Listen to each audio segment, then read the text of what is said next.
Hi guys, I want to talk about why apple cider vinegar helps you lose belly fat, but it's not for the reason that you might think. It doesn't go directly and start dissolving fat.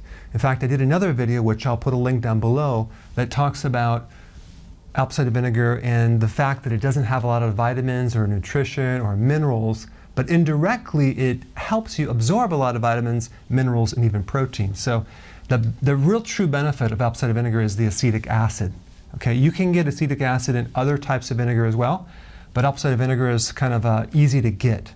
So what does this acid do? It actually helps you lower blood sugars.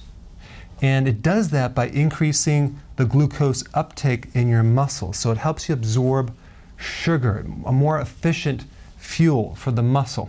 It also decreases something called insulin resistance. So if we take a look at insulin as a key that goes in the cell that unlocks the door to allow fuel to go in the cell, and you have resistance where the key is blocked there, then what happens is you don't get the fuel in the cell, the signal comes back to the pancreas, it tells the pancreas to make more insulin, you get fatter in the gut. That's what the gut is. It's just, this is all insulin, it's too much insulin.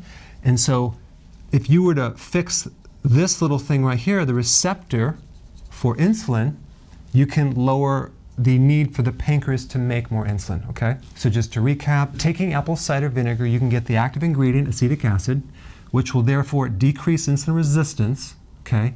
Decreasing the need for insulin, that's gonna lower blood sugars, increase glucose uptake in the muscles. So we also are gonna get increased absorption of minerals, vitamins, and protein, which is gonna then heal insulin resistance. And this is why you're gonna lose belly fat, okay? Indirectly, so it all happens indirectly. It doesn't attack the fat directly. Now, I would recommend at least 1 tablespoon in a glass of water, 8 ounces, okay, 8 ounces before each meal. That's all you need. You can take it in tablet form as well. All right, thanks for watching. So Karen and I are going to create some more recipes, but we wanted to know, what recipes are you interested in, okay? Click the link and let us know.